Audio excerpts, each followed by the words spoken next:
Assalamualaikum warahmatullahi wabarakatuh. Alhamdulillahilladzi amarana bil ihtisami bi hablillah wal ibti'ati anil 'atatil jahiliyah. Summa sholatu wassalamu ala Rasulillah Muhammadin ibni Abdillah wa ala alihi wa sahbihi wa mawala, amma ba'd.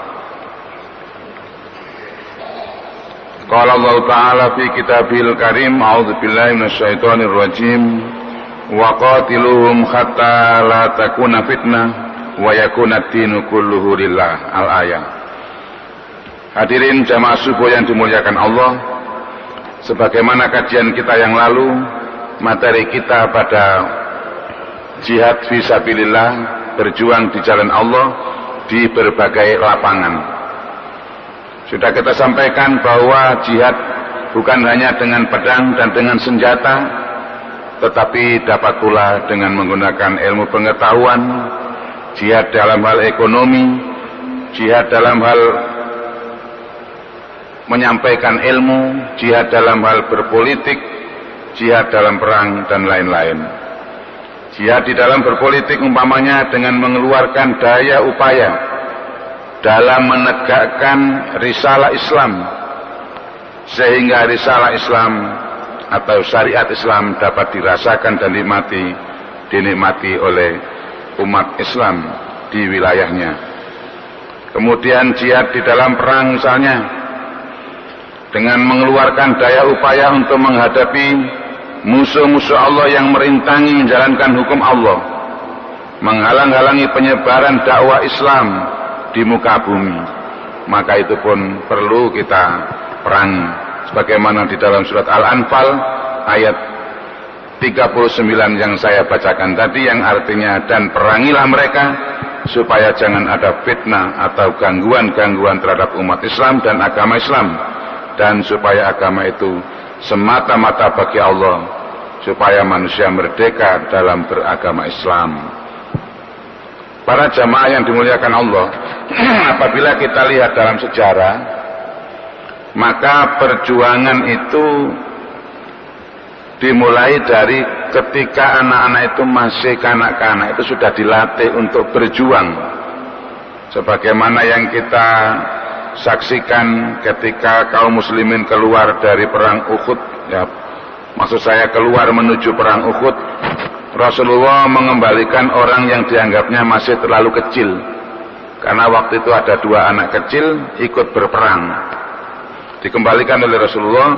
Di antara yang dikembalikan adalah Rafi bin Khudai dan Samura bin Jundab. Lalu beliau membolehkan Rafi ketika orang-orang mengatakan kepada beliau bahwa Rafi adalah seorang pemanah yang ulung. Jadi walaupun masih anak-anak, tapi karena punya kehandalan dan kepandaian dalam hal memanah, Rafi tadi diizinkan. Akhirnya sahabatnya merasa tidak terima. Samura bin Jundab lalu menangis kepada ayahnya. Ayah, Rasulullah pilih kasih, katanya begitu. Ini dibolehkan berangkat, saya kok tidak. Alasannya Rafi pintar memanah, Samura tidak. Padahal aku bisa mengalahkan Rafi dalam berkelahi. Oleh Rasul, anak tersebut keduanya dipanggil dan diadu kekuatan. Mungkin semacam gulat, tapi ada aturannya tertentu gitu. Dan ternyata betul Rafi kalah. Akhirnya dua-duanya dikirim ke medan perang, diizinkan untuk berperang. Kenapa anak-anak waktu itu sudah semangat padahal masih kanak-kanak? Nah, ini karena didikan imannya yang begitu kuat. Nah, kemudian dikala Rasulullah berhijrah ke Madinah, Rasulullah SAW bersama Abu Bakar itu sembunyi di Gua Sur beberapa hari lamanya. Nah, dalam perjalanan menuju ke Madinah, dari Mekah ke Madinah itu ternyata dibantu oleh kedua putri Abu Bakar dan 1 putra yang namanya Abdullah. Sehingga dalam perjalanan itu kesulitan-kesulitan agak sedikit teratasi. Apabila lapar ada yang mengirim makanan. Yang mengirim makanan itu adalah Aisyah dan Asma. Asma putri Abu Bakar. Asma ini menggunakan stagennya, yaitu sabuknya yang dari kain itu dibagi dua, satu untuk sabuk, satunya untuk membungkus makanan untuk dilempar ke dalam gua, sehingga dia disebut dzatun nitaqain, artinya dua orang yang memiliki dua stagen yang dirobek jadi dua, sehingga dijuluki dzatun nitaqain, orang yang memiliki dua stagen. Kemudian Abdullah ini jadi intelnya. Jadi kalau malam dia itu mendatangi ayah dan Nabi Shallallahu Alaihi Wasallam, menceritakan kejadian yang sedang dibicarakan oleh orang-orang Quraisy, yang sedang direncanakan, dan bagaimana strategi mereka untuk mengepung Nabi, untuk menghadapi Nabi, disampaikan, sehingga layaknya Abdullah ini seperti seorang intel. Pada siang harinya mereka berkumpul biasa dengan orang kampung, sehingga tidak tahu kalau malamnya itu bertemu dengan Nabi Shallallahu Alaihi Wasallam dan ayahnya yang bernama Abu Bakar. Nah, saat itu menurut penelaahan para sejarawan, Aisyah dan Abdullah saat itu belum dewasa, masih usia kanak-kanak, sedangkan yang sudah dewasa adalah Asma. Ini menunjukkan bahwa anak-anak kecil ini berpotensi juga apabila bisa dikembangkan, apabila bisa dimanage, dididik dengan sebaik-baiknya. Kemudian di dalam buku sejarah juga disebutkan ada seorang bocah mukmin mohon izin kepada ayahnya untuk bertualang mencari rezeki, tapi yang halal, padahal masih anak-anak. Dan yang minta, lalu dia ceritanya itu dituliskan dalam senandung syair. Pasangkanlah pelana, pasangkanlah tali kendali pada kudaku, kenakan topi besi di kepalaku, tolong berikan pedang padaku, bilakah aku mencari rezeki. Bila tidak pada usia seperti aku ini, akan kukelilingi bumi mencari rezeki yang halal, bukan yang haram. Semoga dengan kepergianku kefakiran pergi bersamaku. Nah, ini anak muda sudah semangat, khawatir masa mudanya itu hilang. Karena ada pantun Melayu yang mengatakan pagiku hilang terbang melayang. Nah, ini apa bagus artinya? Masa muda yang ditinggalkan begitu saja tanpa makna, hanya digunakan untuk bersenang-senang saja. Padahal masa muda itu masa yang paling indah, paling tepat untuk menuntut ilmu, untuk mencari pengalaman sebanyak-banyaknya.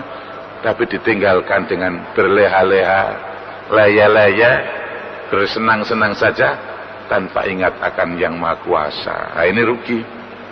Nah, siapa saja yang ingin membawa contoh-contoh seperti itu, hendaklah kita berikan kisah-kisah. Anak-anak disuruh menghafal Al-Quran, menghafal ayat-ayat pendek, ayat-ayat tertentu tentang peristiwa-peristiwa tertentu dan asbabun nuzulnya. Ini sangat penting. Apabila kita melihat sejarah, maka dalam sejarah Islam itu terlihat adanya penyebaran Islam dan orang masuk Islam secara berbondong-bondong itu di zaman Nabi Shallallahu Alaihi Wasallam dan Khulafaur Rasyidin. Setelah itu tidak. Makanya Profesor Dr. Salabi, pengarang sejarah Islam dari Mesir itu menyebutkan bahwa sejarah Islam itu ia tulis mulai dari Sirah Nabawi sampai Sirah Khulafaur Rasyidin. Setelah itu dia tidak menyebutkan lagi sejarah Islam, tetapi sejarah mungkin umat Islam begitu. Karena apa? Menurut penilaian Salabi, ketika pemerintahan itu sudah lepas dari Ali bin Abi Thalib, maka kekhalifahan Islam sudah tidak ada. Yang ada turun-temurun dinasti, dan itu tidak dicontohkan oleh Nabi Shallallahu Alaihi Wasallam. Ada 3 faktor yang menyebabkan kelemahan seruan Islam sesudah Khulafaur Rasyidin itu. Faktor yang pertama, tabiat manusia. Manusia itu kan bertabiat tidak mau menerima sesuatu yang baru. Terus gak koyok sing lawas wae, dan begitu kan, ini tabiatnya manusia. Yang kedua, faktor keimanan dan kepercayaan. Keimanan yang mereka bawa itu sudah sulit untuk dirubah, untuk diubah. Jadi orang-orang yang non-muslim atau yang muslim tapi imannya tidak kuat, itu kadang-kadang diajak untuk menuju kekuatan, tidak mau. Lalu faktor yang ketiga adalah faktor para penyeru. Yang menyerukan dakwah Islam itu bagaimana modelnya. Ini ternyata sangat amat berpengaruh di dalam kehidupan manusia. Nah, coba kalau kita itu hanya pandai menyuruh, tidak pernah memberi contoh, kira-kira dakwah kita diterima apa enggak, Pak? Tidak ya. Guru memerintahkan anaknya, sholat toh kamu, sholatlah kamu, tapi gurunya tidak pernah sholat, maunya diterima bagus. Nah, insya Allah tidak diterima ya. Ayo kita baca Al-Quran, tapi gurunya tidak pernah baca Al-Quran, ya nggak bisa. Oleh karena itu guru, orang tua juga demikian, haruslah memberi contoh lebih dahulu sebelum menyuruh anaknya melakukan sesuatu. Ayo nak sholat, gitu, bukan kok sholat toh kamu. Ini kan banyak anak diperintahkan sholat di masjid, orang tuanya lihat-lihat di rumah. Akhirnya ngotori masjid, masjidnya ramai oleh anak-anak kecil. Ini sering terjadi di masjid-masjid di kampung-kampung. Orang tuanya enak-enak makan minum di rumah tanpa sholat, anaknya disuruh meramaikan masjid.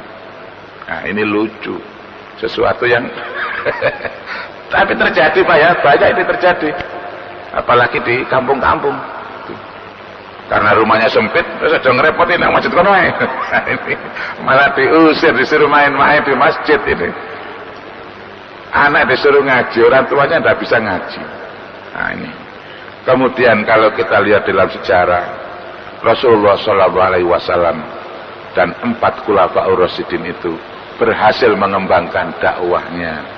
Sedangkan yang lain-lain setelah itu kok tidak terjadi, kenapa? Dan pimpinan mulai dari Rasulullah sampai Ali bin Abi Thalib, Abu Bakar, Umar, Utsman dan Ali, semuanya itu nampak berkarisma. Artinya pimpinan mereka itu nampak karismatik, disegani oleh kawan maupun lawan. Kenapa? Maka Profesor Salabi mengatakan ada 3 hal yang menyebabkan kepemimpinan mereka itu berhasil. Yaitu pertama adalah persamaan, kedua keadilan, dan yang ketiga kepala negara yang miskin. Nah, lucu kelihatannya Pak ya. Persamaan, keadilan, dan pemimpin yang sederhana, tidak kaya. Itulah beberapa patah kata seakan-akan halilintar yang telah menukar berbagai macam letak dan mengubah berbagai macam tujuan. Islam menyerukan persamaan. Di waktu sistem hidup berkasta-kasta telah berurat berakar, bukan di tanah Arab saja, melainkan di seluruh penjuru alam. Jadi saat orang-orang berkasta, ada golongan ini, golongan ini, golongan itu, di situ Islam mengajarkan adanya persamaan hak. Islam menyerukan keadilan dikala keadilan itu dipandang suatu kelemahan dan kehinaan. Jadi saat itu orang memandang kalau orang berbuat adil, berbuat jujur itu celah. Itu loh. Pada saat seperti itu justru Islam menegakkan keadilan. Ya. Perhatikan salah seorang penyair mengejek kabilah yang lain yang jujur. Apa ejekannya? Qabilatuhu la yaqdiruna bidammitin wa la yadlimuna an-nasa khabbata khardalin. Kabilah mereka itu tidak pernah melanggar janji dan tidak pernah menganiaya manusia sebesar biji sawi pun. Jadi ini malah diejek. Kabilah yang jujur, yang baik malah diejek.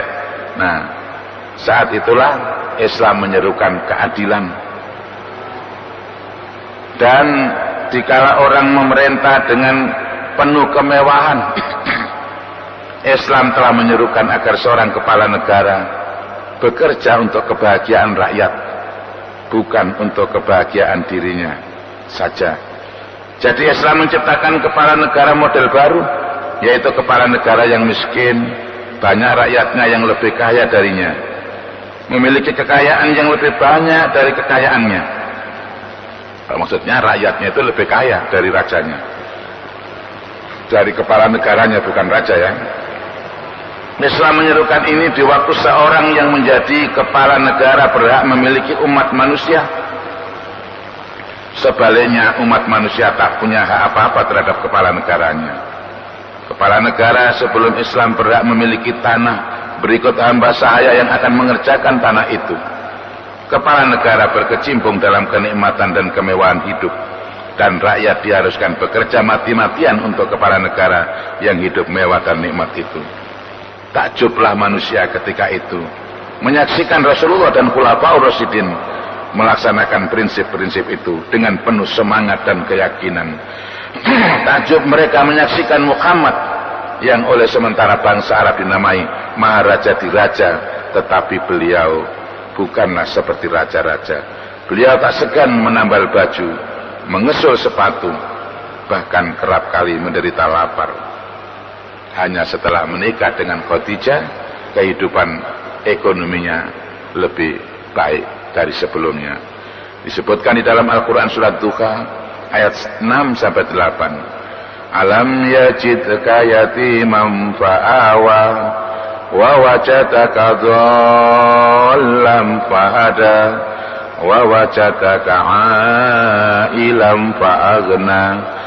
Bukankah Tuhan telah menemui engkau dalam keadaan yatim, lalu dipeliharanya, dan ditemuinya engkau dalam keadaan sesat, lalu ditunjukinya, dan ditemuinya engkau dalam keadaan miskin, lalu diberinya kekayaan. Nah, setelah itulah baru nampak Nabi itu agak sedikit mewah, tetapi itu pun tidak mewah sekali.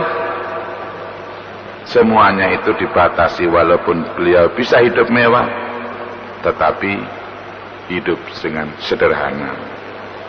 Harta itu tidak pernah ditambah atau disimpan, malah telah habis dibelanjakan.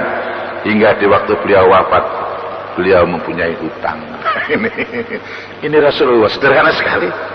Abu Bakar sebelum masuk Islam juga seorang yang kaya. Dikala beliau telah masuk Islam, dibelanjakannya sebagian besar dari hartanya pada jalan Allah. Kemudian setelah beliau terpilih menjadi khalifah, beliau masih juga mau memikul dagangannya ke pasar, mencari belanja untuk dia dan anak-anaknya. Demikian juga Umar yang telah menguasai negara Persia dan Romawi. Beliau diam dalam suatu gubuk kecil, tidurnya di masjid, dan pakaian yang dipakainya adalah pakaian orang miskin. Utsman bin Affan menghabiskan hartanya sama sekali, padahal sebelum Islam dia adalah seorang saudagar yang paling kaya dalam kalangan bangsa Arab. Mengenai Ali, beliau ini tiada merasa keberatan memberikan makanannya kepada fakir miskin, padahal beliau sendiri amat membutuhkan makanan itu. Hingga dengan demikian berhaklah beliau mendapat sanjungan dari Allah dengan ayat suci yang diturunkan terhadap beliau. Wa yu'siruna ala anfusihim walau kana bihim khasasa. Al-Hasr ayat 9. Mereka lebih mengutamakan orang lain daripada diri sendiri, kendati pun mereka berada dalam kepapaan. Luar biasa memang contoh Nabi dan para sahabat ini. Cerita-cerita yang demikian ini perlu kita wariskan kepada anak cucu kita, agar nanti tumbuh pemimpin-pemimpin Islam yang arif lagi bijaksana seperti Rasul dan para Khulafaur Rasyidin. Demikianlah para jamaah yang dapat saya sampaikan. Sebentar lagi ada acara jamaah tetap ini, maka saya persilakan, mungkin ada interaktif sumbang saran dari para jamaah. Saya persilakan, monggo.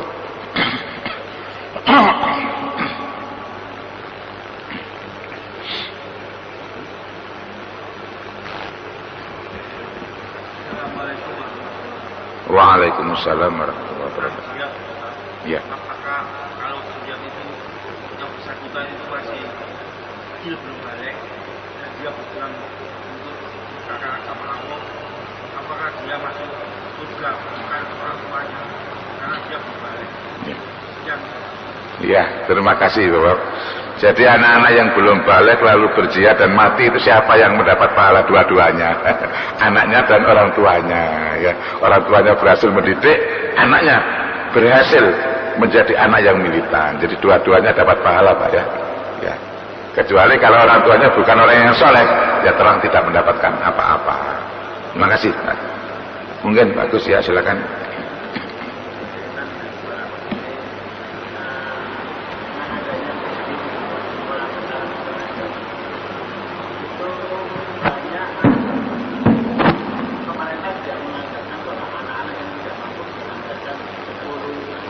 Iya. Lu saya kena.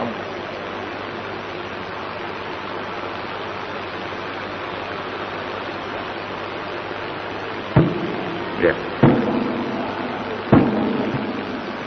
Assalamualaikum. Jadi pemerintah sekarang sudah adanya SBI sekolah bertaraf internasional, itu pemerintah sudah menganggarkan 10% dari jumlah murid. Jadi anak-anak yang tidak mampu tolong diisi bangku-bangku itu. Karena kelihatannya sekolah atau itu menghalang-halangi. Karena apa? Karena itu bisnis yang besar Pak. Jadi anak-anak yang belum maju yang punya nilai rata-rata 8 ke atas tolong maju. Karena setelah nanti dia lulus itu seandainya dia nggak enjoy atau kurang senang, dia bisa pindah ke reguler. Jadi itu himbauan-himbauan itu sampai sekarang itu belum mengena pada masyarakat yang bawah. Itu saya menginginkan bahwa yang 10% tolong diisi, dan dalam pengertian internasional itu jangan hanya ilmunya aja, juga agamanya juga harus internasional Pak. Pengertian itu saya himbau kembali ke Bapak. Terima kasih, bagus ya. Jadi untuk masyarakat jangan segan-segan untuk masuk SBI karena biaya sudah disiapkan oleh pemerintah. Memang secara umum orang-orang yang ekonominya lemah tidak berani bagus masuk ke sekolah SBI karena pasti nanti ada hubungannya dengan luar negeri, ke luar negeri atau kemana, dan membutuhkan biaya. Nah ini yang mereka takut. Tetapi dengan adanya angin segar yang disampaikan Pak Agus tadi, mudah-mudahan orang tua tidak susah, tidak usah takut ya, dicoba saja. Lalu harapan Pak Agus dan juga kaum muslimin semuanya yang sudah berhak mendapat nilai masuk SBI internasional itu jangan hanya ilmu pengetahuan umumnya saja, hendaklah dilengkapi dengan agamanya. Sebab kalau nanti tidak dilengkapi dengan agama, dia bergaul dengan orang barat, orang Eropa atau orang-orang Asia yang non muslim, bisa berubah pikirannya, bisa berubah, maksud saya imannya ini bisa bergoncang. Tapi kalau imannya sudah kuat, agamanya sudah sangat kental dalam kehidupannya, walaupun terjadi apapun di hadapannya, dia tetap. Ada sebuah cerita seorang pegawai bank di salah satu bank muamalat. Itu cerita dia pernah dikirim ke luar negeri bersama berbagai macam orang dari berbagai macam negara. Lalu dia mengatakan, untungnya Bapak, saya di dalam keluarga yang muslim, dan dalam pergaulan saya bergaul dengan anak-anak muslim. Di kegiatan sekolah dan kemahasiswaan saya aktif dalam kegiatan-kegiatan Islam. Akhirnya sekalipun bergaul dengan bermacam-macam orang, saya tetap tegar. Nah ini yang kita harapkan. Bapak yang seperti Mas yang seperti ini tadi yang kita harapkan. Walaupun bergaul dengan siapa saja, tetap iman di dalam dada, tidak tergoncangkan. Ini yang kita harapkan, bagus. Monggo yang lain, silakan. Mungkin Pak Kohar cukup, Bapak cukup. Pak Dara lagi nambah atau Pak Jalal, Pak Mahfud mungkin. Ya silakan Bapak, cukup. Jadi kita ini melatih anak-anak untuk mengetahui sejarah. Sebab kalau anak-anak itu kita bicarakan masalah sejarah Islam, mereka hanya tahu Nabi Shallallahu Alaihi Wasallam saja itu pun sepotong-sepotong. Kalau kita bicarakan Khulafaur Rasyidin banyak yang tidak nyantol. Nah ini hendaklah kita sampaikan juga. Jadi sejarah Islam itu mulai dari Nabi sampai Khulafaur Rasyidin kita jelaskan, kita paparkan di hadapan anak-anak. Bagaimana kesederhanaan para khalifah itu. Bagaimana. Walaupun dalam hidupnya, dalam pemerintahnya mengalami badai kekacauan. Mulai di zaman Utsman itu badai kekacauan sudah ada. Ternyata pemicunya ya orang-orang Muslim yang cinta dunia yang memicu itu. Sesama Muslim, tapi cinta dunia, cinta kedudukan itu yang mengacau. Dan mungkin sampai sekarang yang mengacau juga yang demikian. Kira-kira begitu bagus ya. Iya, insya Allah begitu. Demikian. Yang mengacau justru orang Islam sendiri. Jadi ketika Khalifah Utsman terbunuh, mereka yang mengacau itu malah sembunyi. Setelah reda mereka seolah jadi pahlawan kesiangan, menuntut balas akan kematian Utsman. Ali yang jadi bulan-bulanan, Khalifah Ali, Khalifah yang jujur itu menjadi bulan-bulanan. Dituduh seakan-akan ia pembunuh atau otak pembunuhan Khalifah Utsman. Padahal kan tidak mungkin. 4 orang sahabat ini sangat dicintai oleh Nabi, mendapat gelar-gelar yang istimewa. Nah, itu fitnah dihembuskan oleh mereka. Lalu mereka tampil dan betul berhasil tampil Bani Umayyah. Kemudian berapa puluh tahun kemudian tampil Bani Abbasiyah, yang sudah intinya sudah berbeda dari konteks semula Nabi dan Khulafaur Rasyidin, sudah berubah. Nah ini kita harus tunjukkan kepada anak-anak. Kenapa Nabi berhasil, Khulafaur Rasyidin berhasil penyebaran Islamnya? Karena itu tadi, persamaan keadilan dan pemimpin yang sederhana. Nah, setelah Khulafaur Rasyidin ini umat Islam bertambah banyak, wilayahnya bertambah luas, tapi yang masuk Islam tinggal sedikit. Mereka senang mau dikuasai Islam tapi tidak mau memeluk agamanya. Kenapa? Karena kita tidak bisa memberikan contoh yang baik kepada mereka. Maka betul kata Nabi, ibda binafsik, mulailah dengan dirimu sendiri. Demikianlah para jamaah, kita tutup pertemuan ini dengan doa kafaratul majlis. Bismillahirrahmanirrahim. Subhanakallahumma wa bihamdika, nasyhadu an la ilaha illa anta, nastaghfiruka wa natubu ilaik. Rabbana atina fid dunya hasanah wa fil akhirati hasanah wa qina adzabannar. Wa subhana rabbika rabbil izzati amma yasifun. Wa salamun alal mursalin. Walhamdulillahi rabbil alamin. Wassalamualaikum warahmatullahi wabarakatuh.